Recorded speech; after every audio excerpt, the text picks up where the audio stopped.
A blessed day to you, all my sports to the bone family. Welcome back to the channel. Thank you all for tuning in. So, I have a couple of cricket topics for us to touch on in this one. Now, we see where Sheffield Rutherford, he has withdrawn from the rest of CPL 2024. I'm going to give you some more information on that. Plus, we're going to talk a little bit about Chemar Holder. Couple days ago, news came out that he has actually signed to play some cricket over there in England, some county cricket. Very talented youth, He was a part of our winning under 19 World Cup team in 2016. Actually bowled well in the final against England. So we're going to give you some more info on that. Plus, we're going to talk about Michael Louis and Joel Andrew.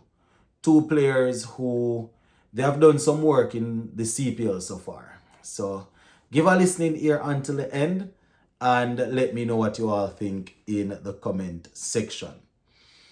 All right, let us start off with Sheffield Rutherford. So news came out yesterday that Sheffield Rutherford, he has withdrawn from the remainder of CPL 2024 due to personal reasons. I was searching the internet and I was trying to see if there was any credible information as it relates to why he decided to step away. I mean, it says personal, but I was searching to see if I could find anything. But I haven't seen anything that I would consider to be credible from credible source. So I'm taking this from the ESPN Cricket Info website here, and they are reporting that Sheffield Rutherford has withdrawn from the CPL due to personal reasons. So, we hope everything is good. Hope everything is good with him and his family. Hope everything is good physically and mentally. And, we hope that after the CPL, we will see some more of Rutherford. So shout out to Sheffield Rutherford. He played what? He played in 4 games. Didn't really fire as much as how we would have liked. But he really showed some form. I think he scored 35 in one game, Looked as if he was ready to take on the bowling. Very, very talented youth. So we hope everything is good with him. All right, we'll leave it right there. We won't speculate or anything. All right, moving on to Chemar Holder. Now, I am here on the ESPN Cricket Info website, and I am seeing where they are saying Durham. They have actually signed Chemar Holder for to take part in the championship. So I'm going to do a little bit of reading here and then I'll talk. So it says West Indies fast bowler will be available for the final 3 games as Durham look to avoid relegation battle. So they have sent for Chemar Holder to see if he can help them out. So they said Durham have signed West Indies fast bowler Chemar Holder for the final 3 games of the county championship season. It says Holder has played one test and 1 ODI for his country.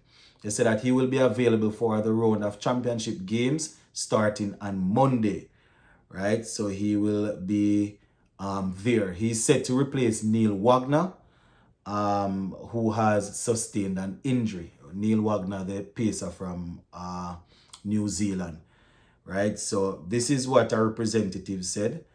We're pleased to welcome Chemar to Durham for the final stages of the season. He is an exciting, tall, quick bowler who will add a point of difference to our available bowling group.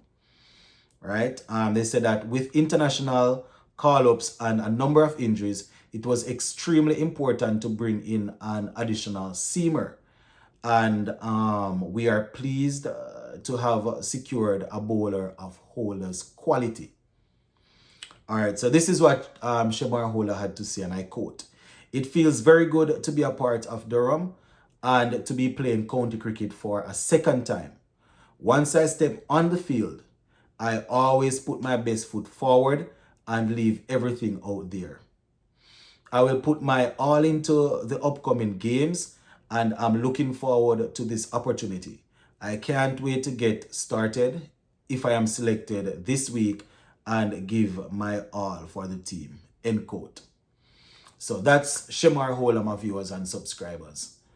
As I said, a talented player, but injuries, they haven't been kind to him over the years. He was a standout player in 2016 when we played in the Under-19 World Cup. Hetmeyer was the captain, I think, at that time. And yeah, man, Hetmeyer was the captain and we won that World Cup. Chemar Holder actually did pretty well. He bowled 10 overs, picked up a wicket against India in the final there. Didn't give away a lot of runs, probably about 20 or 21 runs. Let me just give you some more background information here in case you all have forgotten about this talent. I think it was a couple months ago, or it was probably late last year, that CWI announced Chemar Holder, announced that they actually gave him a developmental contract. You understand? He didn't get one of those contracts that the players in the actual international active players got. But, they were monitoring him and they were trying to bring him back. I'm almost sure they gave him a contract, a little contract to make sure that he's still going.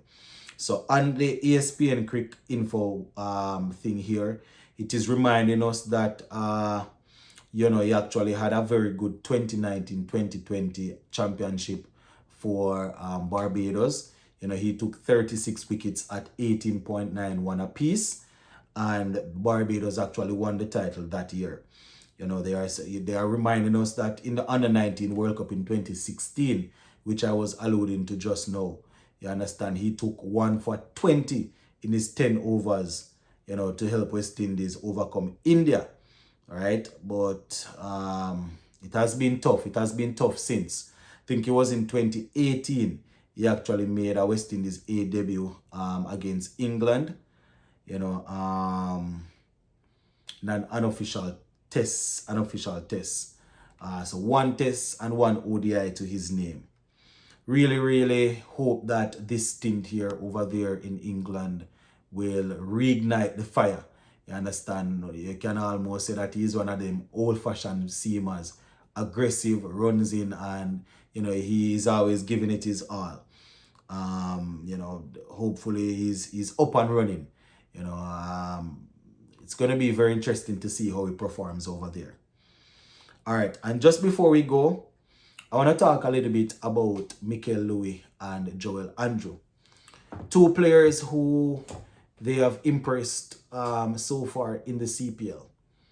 Mikel Louis, obviously his team, they haven't really done much in terms of winning games, but he has actually caught the eyes of a lot of people. And I see where some people are saying that, he's an option right now for the T20 team. Same thing, people saying fast track Joel Andrew into the T20 team. And as much as we can't really stop these sort of things, because T20 cricket is what is making the money.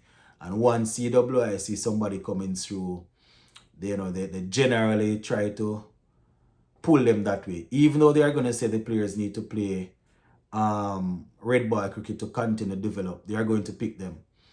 And I have the perfect example, Oshane Thomas.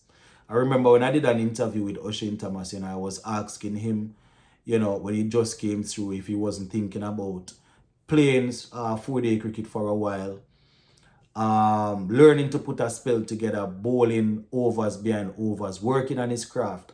And, he said that was his plan. But the opportunity came for him to play T20 cricket and they called him up. You understand? He performed well in the CPL and they called him up to play white ball cricket. So because it is a in thing, it is a hit thing, we find that quite a few of our youngsters coming through, as soon as they show some talent, the technique looks good enough and they are hitting the ball because, the Caribbean people, they are naturally strong and naturally capable of hitting the ball a far away. So as soon as they show some technique and they are hitting the ball, a lot of them get called up and people start saying, let them play T20 cricket.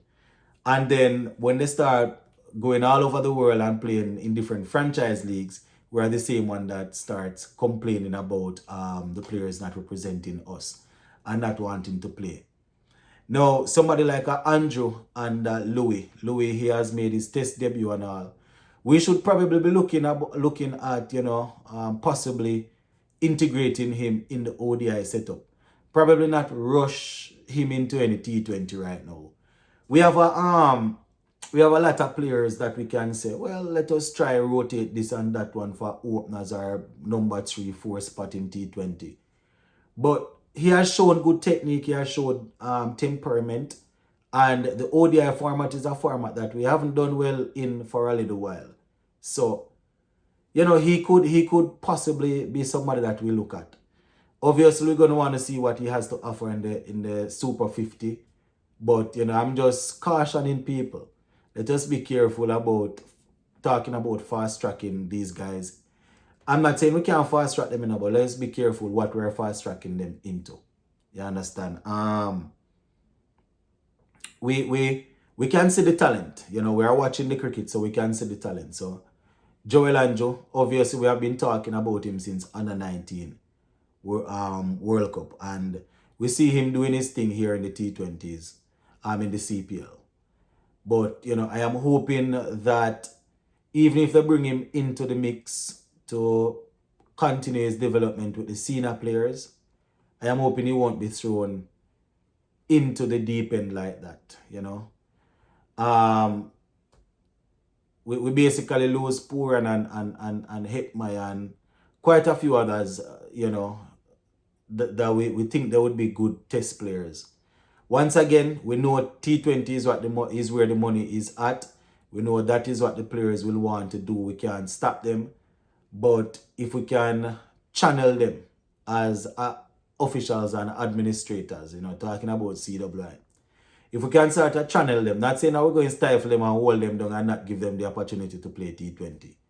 Because once they show their form in the CPL, teams will come looking for them. You understand? So I am just wondering if we can not be too quick to throw them into international T20 waters. As I said, it could help us to win games, but based on the talent pool that we have now where T20 cricket is concerned, and the fact that the T20 World Cup is all the way in 2026, I don't think there's a dire need right now to throw somebody like Andrew in the T20 team, if you understand what I mean. 2026, he's still developing. 2026 is a little way away from now. He will obviously be playing in the CPL. Probably by then he will get into ODI tests. But we have enough players right now that we can, go and deal with. As I said, 2026 is away from now, so we don't necessarily need to have him jumping up and down and playing all different type of T20. Most time we say these things and it sounds silly because T20 is where money is at, but might be an unpopular opinion. A lot of people might say, boy, we're fighting against them, we don't want them to make money, but somebody have to say it. Big up on yourself, my people. Stay safe.